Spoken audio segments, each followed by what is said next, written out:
Okay, so let's unpack this. Oh, 30,000 real eggs for the White House Easter egg roll. wow. When Yeah. you first hear that number, it sounds kind of, well, charming, traditional, doesn't it? It does, like a very classic American event. But then you probably remember the whole roller coaster with egg prices recently and maybe the shortages. Uh-huh. Yeah, it wasn't that long ago. And suddenly it makes you wonder what's really going on here. Is this the right move? Exactly. That's precisely what we're diving into today. It's fascinating, isn't it, how a simple Easter tradition suddenly bumps up against, big economic questions of what people are thinking. Absolutely. And you've pulled together some really interesting sources for this deep dive. We've got, what, a YouTube news report, Straight Arrow News? articles from the Economic Times, OTE News, Irish Star, Right, different takes there. and then a TikTok video capturing some of that immediate public reaction, plus a Reddit thread, so a real mix. So the goal here, our mission, is basically to sift through all that and get a clearer picture of the different perspectives on using these real eggs. Let's do it. Where should we start? The decision itself. Yeah, let's get right to it. So the White House deciding on real eggs. The Straight Arrow News piece said President Trump basically just stated he didn't want plastic eggs. Right. On the surface, it sounds like just a preference, Simple choice. But is there more to it? What's the background here? Well, yeah, if you look back, there's actually this long-standing thing, a partnership between the White House and the American Egg Board. Oh, really? Yeah, for nearly 50 years. They're the ones who've usually provided the eggs donations from farmer. Ah, okay. So it's not like they just went out and bought 30,000 eggs off the shelf. Not necessarily, no. And this year, the plan is for that huge number, 30,000 eggs, for the roll itself, the games, and also for decorating. It's all happening April 21st. 30,000 is, well, still a big number. It is? But the American Egg Board, they seem to be trying to maybe calm things down a bit. Their president, Emily Metz. Right. She made a point of saying that 30,000 eggs, while it sounds like a lot, is actually a really small percentage, like compared to the nearly 9 million dozens sold every day. 9 million dozen. Okay, that puts it in some perspective. It does. And she also highlighted something specific about the eggs themselves, Oh, yeah. What was that? that they'll be using small and medium-sized eggs, the kind that aren't typically the main focus for retail sales in grocery stores. Ah, okay. So maybe ones that are harder to sell normally. Yeah. Or just not the large or extra large people usually buy. That seems to be the implication, yeah. That these eggs might be coming from a slightly different part of the supply chain, perhaps less in demand for regular consumers? Interesting. So the egg board's angle is basically, don't worry, this won't affect the eggs you're trying to buy. Pretty much. That seems to be the message. But Yeah. when you hear from the farmers, it gets a bit more complicated. We heard from Marty Thomas, Cockadoodle Egg Farm in Illinois. He actually supported using real eggs. Said it's not a massive quantity in the grand scheme of things. Called it a fun thing. Yeah, a bit of tradition, a bit of fun. But it's worth noting, his farm got hit hard by bird flu, lost 3,000 hens, so they couldn't actually donate this year themselves. Right, which adds another layer, doesn't it? He supports it, but his own farm is feeling the effects of the very thing that caused the shortages. Exactly. And then you flip the coin, and you have Vanessa Frizz from Willowbrook Farms in Michigan. And her take was quite different. Very different. She was against using real eggs, basically saw it as potential waste, especially, with people maybe still struggling with costs or finding eggs. Her point was, shouldn't those eggs go to feed people instead of being rolled on a lawn? Yeah. So you really see the split there, even among farmers. One sees the tradition The other sees the practical need, maybe the potential waste. It really highlights the tension, doesn't it, Yeah. between the symbolic value of the event and the real world situation with food supply. Absolutely. Which leads us straight into that whole context. Egg prices, supply. Yeah. It's been quite the ride for shoppers, hasn't it? Oh, definitely. The Straight Arrow News report reminded us just how bad the bird flu impact was. What was it? 168 million birds affected since early 2022. Wow, 168 million. That's huge. It is. And losing that many hens, well, it obviously hit egg production hard. Supply goes down, demand stays roughly the same, prices go up, basic economics. Right. And Straight Arrow News also mentioned prices had recently dropped quite dramatically, though, down to around $3 a dozen on average, after peaking way higher. Yeah, they cited a peak of $8.64 earlier in March, then a drop to about $3 for large white eggs. Okay, but hang on. Because then the OTU News report said something different. They reported a record high average price of $6.23 in March 2025. Mm-hmm. With some places even seeing over $9. So how do we square that? Are they talking about different times and different types of eggs? That's a really good question, and it does sound confusing initially.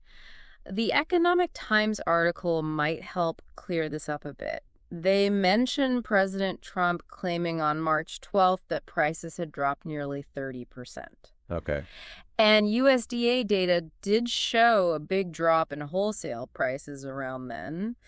But, and this is key, there's often a lag. A lag. Yeah, a delay before those lower wholesale prices actually show up as lower retail prices for you in the supermarket.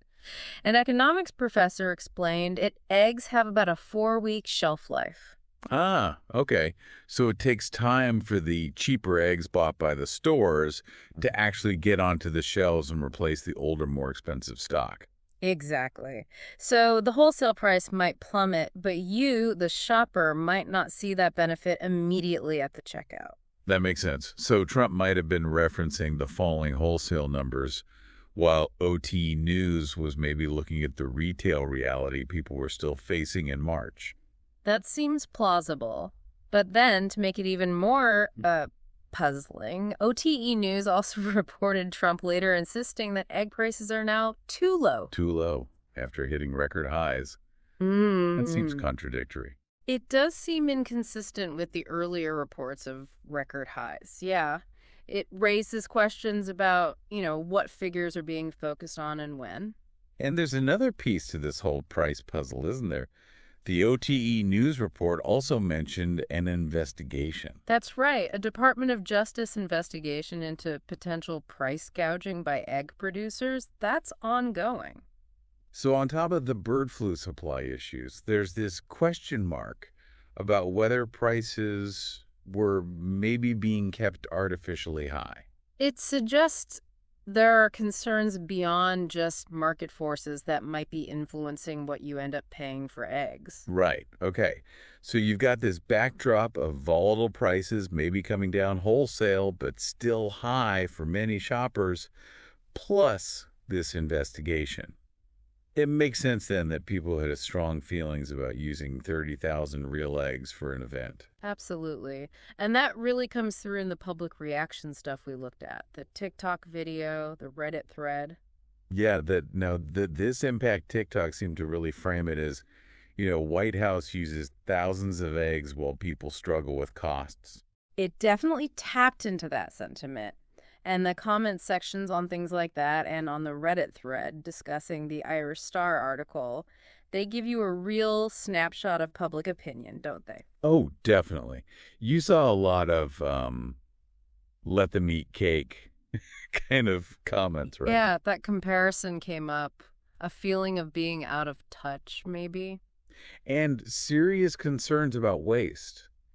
Just the idea of 30,000 eggs being potentially wasted when some people are finding them hard to afford. Mm-hmm. And people questioning the whole real egg thing itself. Right. Like, why not use plastic eggs?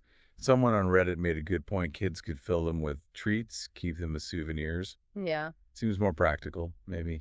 Or wooden eggs, even. One user mentioned remembering hunts using wooden or plastic eggs in the past. It suggests real eggs aren't the only way tradition has been done. Yeah. And there were worries about, like, what happens to eggs that don't get found? Do they just sit there on the White House lawn? That was mentioned too. The potential for them just rotting. And just a general sense of skepticism, maybe? Accusations of being out of touch. Plus, the simple cost, 30,000 eggs, isn't cheap, however you slice it. No, it represents a significant number, and the online reaction really shows people are connecting that number to their own experiences with egg prices and availability. It challenges that idea that it's just a fun, harmless tradition with no real-world implications for you, the public. Which brings us back around to the American Egg Board trying to counter some of that.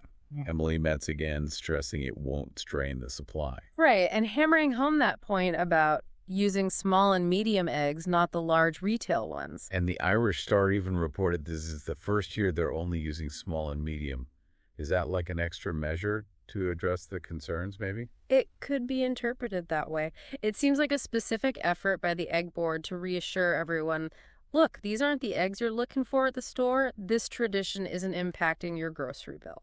So trying to make the case that these eggs are sort of separate, surplus maybe, or just not the ones competing for shelf space.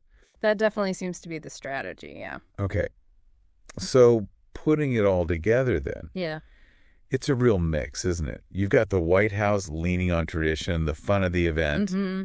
You've got the Egg Board saying minimal impact, different egg sizes. Then some farmers say, yeah, it's fine, it's fun. While others are like, hold on, think about the waste, the need. Exactly.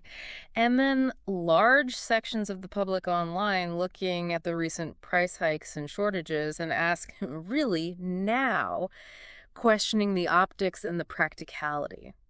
So when we think about this for you, our listener, what this whole episode really throws into sharp relief is how interconnected everything is. A seemingly simple event, like an Easter egg roll, suddenly becomes a flashpoint, reflecting anxieties about food costs, supply chains, fairness, even how we view tradition versus present needs. It really shows how these things aren't simple, are they? Not at all. There are layers upon layers. So maybe a final thought then for you listening. Considering everything we've talked through the tradition, the economics of eggs lately, the farmers' views, the public reaction, what do you think should carry the most weight when a decision like this gets made? Is it sticking with tradition no matter what? Is it purely about the economic reality of the moment? Or how people will perceive it? Public opinion, maybe something else entirely. Yeah, what's the most important factor to you? It's definitely something to chew on, maybe next time you're looking at a carton of eggs in the store.